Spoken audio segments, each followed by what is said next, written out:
Good afternoon, চলে আসছি তোমাদের সাথে। যেহেতু আজ থার্সডে, তো লাঞ্চ নিয়ে বসে গেছি। ছেলে বলল ভাত খাবে না, যেহেতু সকালবেলা নিরামিষ তরকারি মুগ ডাল বানিয়েছিলাম। ছেলেকে বলল আলু পরোটা খাবে, তো ওকে বানিয়ে দিলাম আলু পরোটা।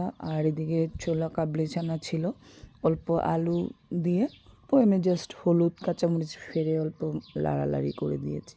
তো সঙ্গে হলো অল্প ধন্যবাদের চাটনি বানিয়েছি। তো যাই হোক, ছেলেকেও দিলাম, নিজেও দিলাম। আর আমার ছেলে অল্প মোবাইল ফোবিয়া যাকে বলে, মোবাইলের সামনেও আসতে চায় না। তাও আমি ওকে অল্প স্বল্প যতটুকু আমি আনি। তো আচ্ছা ঠিক আছে, তো আমি বসে গেছি এখানে খেতে। যেহেতু শাশুড়ি নেই, শাশুড়ি গেছে আজকে বিয়ে মা কামাখ্যার মন্দিরে।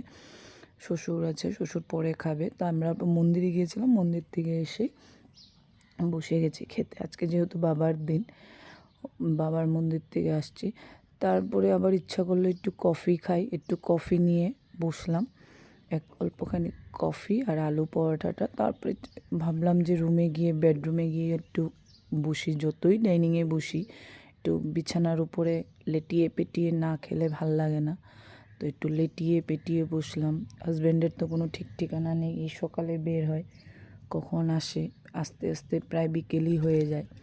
কেন কি ওদের বিজনেসের লাইনটাই এরকম, আমাদের গাড়ির দেখতে অনেক দিকে যেতে হয়, কখন কোন দিকে যায় কোনো ঠিক ঠিকানা নেই। তো যাই হোক, আমার ঘুমও পাচ্ছে না, কি করব একা একা।